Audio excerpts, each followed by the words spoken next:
માતાએ તપનો આરંભ ચાલુ જ રાખ્યો, હજારો વર્ષો સુધી તપ કરે છે. પછી તો ફળ ફૂલ ખાવાનું બંધ કરી અને કંદમૂળ ખાઈ અને તપશ્ચર્યાનો આરંભ કર્યો. તો પણ પ્રભુ પ્રસન્ન ન થયા. પછી તો કંદમૂળ પણ બંધ કરી દીધું અને ઝાડથી ઉપર જે પાન, જે ફૂલ પડે એ ફૂલ અને પાન ખાઈ અને પોતાનું જીવનનો એમને આરંભ રાખ્યો. ફૂલ છાડથી પણ ભગવાન પ્રસન્ન ન થયા, એટલે કેવલ બીલીના પત્તા ઝાડ ઉપરથી જે નીચે પડે અને એમાં પણ અખંડ પત્તું હોય. બીલીનું પાન તમે જાણો છો 3 પાન વાળું હોય અને અખંડ બહુ ઓછું પડે, એ ખંડિત વધારે થઈ જાય અને પછી જમીન ઉપર પડે. પણ જે અખંડ પડે એ જ પાન ખાય અને માતાએ પોતાનું તપ ચાલુ રાખ્યું. ત્રણેય લોકની અંદર હાહાકાર થયો અને લોકો આમના તપથી પ્રભાવિત બની ઇન્દ્રાદિક દેવોએ માતાજીનું બીજું નામ પણ પાડ્યું, અપર્ણા. માતાજીનું બેન બીજું નામ છે અપર્ણા, જેને પાનનો પણ ત્યાગ કર્યો છે, ફૂલનો, ઝાડનો, ફળનો જેને ત્યાગ કર્યો છે. એટલા માટે માતાજીનું બીજું નામ પણ છે અપર્ણા, જેને પર્ણ ખાઈ અને પોતાનું જીવન ગુજાર્યું. તે છતાં ભગવાન પ્રસન્ન ન થયા. મેં કીધું ને, પ્રભુ તારી કસોટીની આ પ્રથા સારી નથી હોતી. સારા હોય છે એની દશા સારી નથી હોતી. ત્યારબાદ કેવળ જળ ઉપર રહી અને માએ તપ કર્યું. હાહાકાર થઈ ગયો. દેવતાઓ વિચાર કરે છે કે આટલું બધું કઠોર તપ અને તે છતાં ભગવાન એમની પર પ્રસન્ન ન થયા. પાણીનો પણ ત્યાગ કર્યો, કેવલ હવા ખાઈ અને હવાનો પણ ત્યાગ કર્યો, કેવલ હવાને રોકી અને ભગવાનની તપશ્ચર્યા કરે છે. ભગવાનની આ તપશ્ચર્યાથી બ્રહ્માજીનું બ્રહ્માસન ડોલવા લાગ્યું, ઇન્દ્રાસન ડોલવા લાગ્યું, આખા બ્રહ્માંડની અંદર હાહાકાર થઈ ગયો. ત્યારે બ્રહ્માજી ત્યાં પ્રસન્ન બન્યા અને માતાજીને વરદાન આપ્યું કે માં, તમારા તપથી અમે પ્રસન્ન બન્યા છીએ અને હવે તમે આ તપશ્ચર્યા કઠોર તપ કરશો નહીં, આપને અવશ્ય શિવજીની પ્રાપ્તિ થશે. એટલે માતાજીનું નામ પડ્યું છે બ્રહ્મચારિણી. જી સ્નેહલભાઈ, આગળ પણ માતા બ્રહ્મચારિણીના મહાત્મ્ય વિશે તમારી પાસેથી જાણીશું. તમે અમારી સાથે જોડાયેલા રહેશો. તો દર્શક મિત્રો, આગળ તમને જણાવીશું કે માતા બ્રહ્મચારિણીનું રૂપ શું સૂચવે છે તેના વિશે. હાલ સમય છે બ્રેક લેવાનું, લઈએ બ્રેક.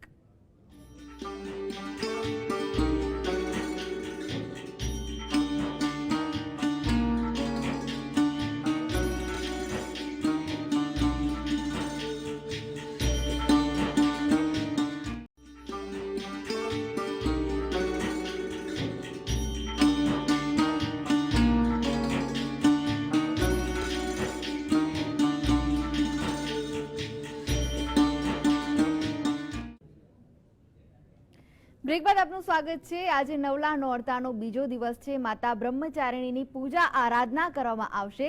ત્યારે હવે સ્નેહલભાઈ પાસેથી જાણીએ કે મા બ્રહ્મચારિણીનું રૂપ શું સૂચવે છે. સ્નેહલભાઈ, તપશ્ચર્યા,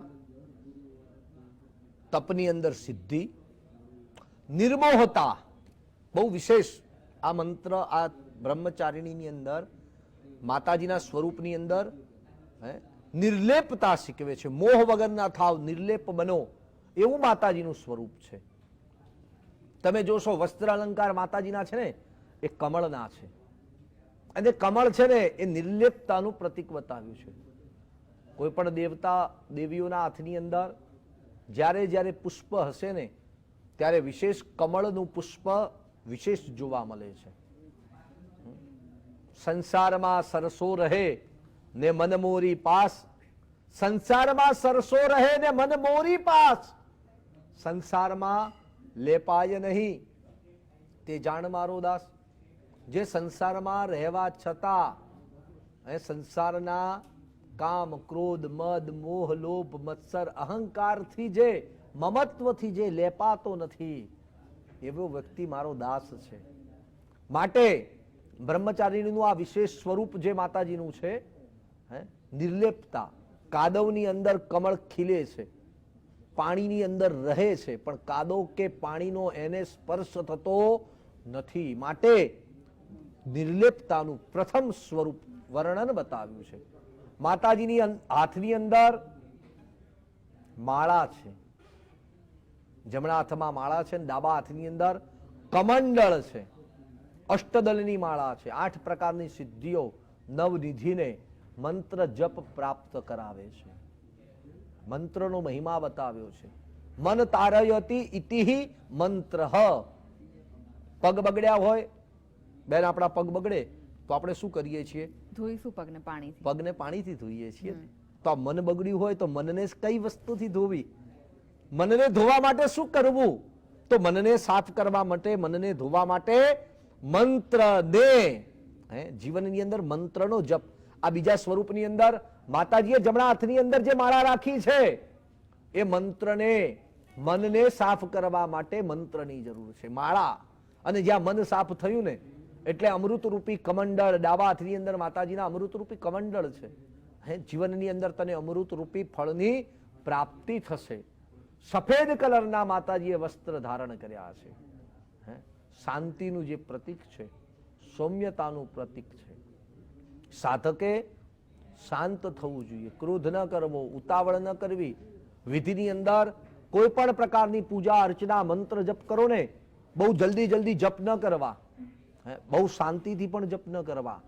સનેહી, શાંત મને, શાંત ચિત્તે, શાંતિથી માતાજીના મંત્ર જપ કરવા.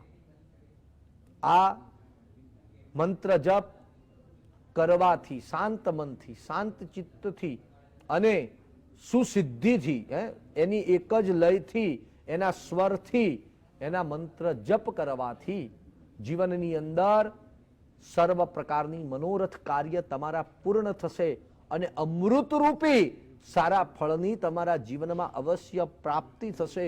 એ સ્વરૂપ આ બીજા મંત્રની અંદર, આ બીજા સ્વરૂપની અંદર માતાએ સમજાવેલું છે. માતા બ્રહ્મચારિણીની પૂજા આરાધના કરવાથી સારા ફળની પ્રાપ્તિ થાય છે તેમ તમે કહ્યું.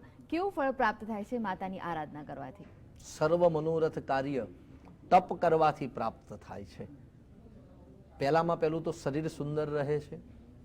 બીજું, તપની સાથે સાથે તમે યમ, નિયમ, આસન, પ્રાણાયામ, પ્રત્યાહાર, ભગવાન મા જગદંબાએ એમના દેવી ભાગવતની અંદર માતાજીએ વર્ણન બતાવ્યું છે કે મને વધારે ખાનાર, ગીતાજીની અંદર પણ ભગવાને આવું કીધું છે કે મને પામવા માટે વધારે ખાનાર પણ મને પામી શકતો નથી અને વધારે ભૂખ્યો રહેનાર પણ મને પામી શકતો નથી. વધારે જાગનાર પણ મને પામી શકતો નથી અને વધારે સુનાર પણ મને પામી શકતો નથી. જે યમ, નિયમ, આહાર, પ્રત્યાહાર પ્રમાણે આહાર વિહાર પોતાના સમદ્રષ્ટ હશે એ પ્રમાણે જે મારું ભજન કરશે એ આ સંસારની અંદર મને પામે છે.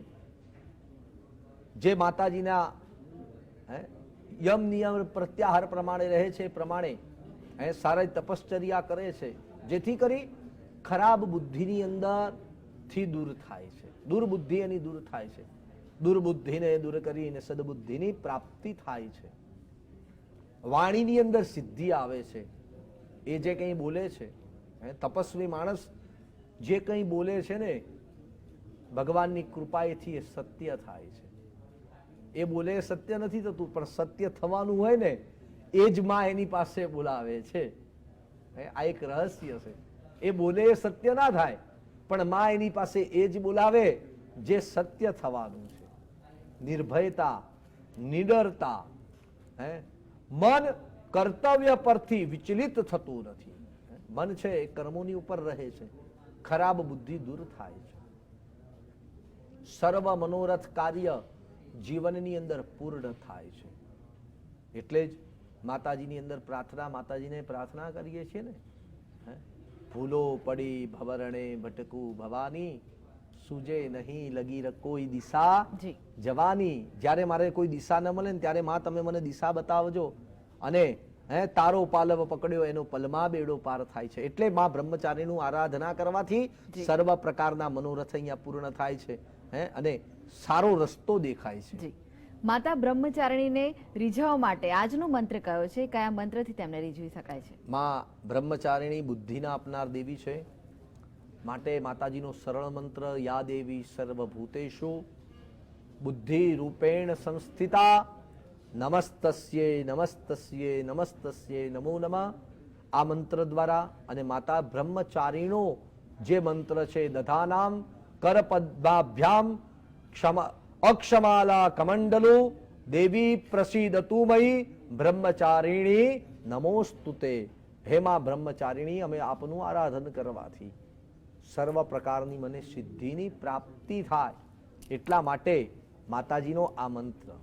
બીજો માતાજીનો મેં કીધું જીવનની અંદર સારી બુદ્ધિની માટે, કારણ જીવનની અંદર શક્તિ હશે તો શક્તિની સાથે બુદ્ધિની જરૂર છે. બુદ્ધિ વગરનો વ્યક્તિ છે, ગમે તેટલી વસ્તુ હોવા છતાં પણ પૂજની. આ સંસારમાં બે જ વ્યક્તિઓ પૂજની છે. એક તો બુદ્ધિવાન, પરદેશ ગયા છીએ, ધન સંપત્તિ નથી, પણ જીવનમાં જો બુદ્ધિ છે ને તો બુદ્ધિ જ ધન બનશે. માટે માં બ્રહ્મચારિણી બુદ્ધિને આપનાર દેવી છે. માટે યા દેવી સર્વભૂતેષુ બુદ્ધિ રૂપેણ સંસ્થિતા નમસ્તસ્યે નમસ્તસ્યે નમસ્તસ્યે નમો નમઃ. આ મંત્રનો અવશ્ય જપ કરો, જેથી આપને ત્યાં સારી બુદ્ધિની પ્રાપ્તિ થાય. જી સ્નેહલભાઈ, તમે અમારી સાથે જોડાઈ અહીંયા ઉપસ્થિત રહ્યા, દર્શક મિત્રોને માતા બ્રહ્મચારિણી વિશેનું મહાત્મ્ય સમજાવી, જે માહિતી આપી તે માટે આપનો આભાર. જય ભગવાન. જય ભગવાન. તો દર્શક મિત્રો, માં બ્રહ્મચારિણી ભક્તો અને સિદ્ધ પુરુષોને અનંત ફળ આપવા વાળી છે. તેમની ઉપાસનામાં તપ, ત્યાગ, વૈરાગ્ય, સદાચાર, સંયમની વૃદ્ધિ થાય છે. જીવનમાં આવતા સંઘર્ષો દરમિયાન પણ તેમનું મન કર્તવ્ય પથથી વિચલિત થતું નથી.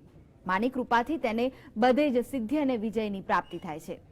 દર્શક મિત્રો, આવતીકાલે નવરાત્રીનો ત્રીજો દિવસ છે અને આવતીકાલે માતા ચંદ્રઘંટાના રૂપ વિશે તમને જણાવીશું, માહિતગાર કરીશું.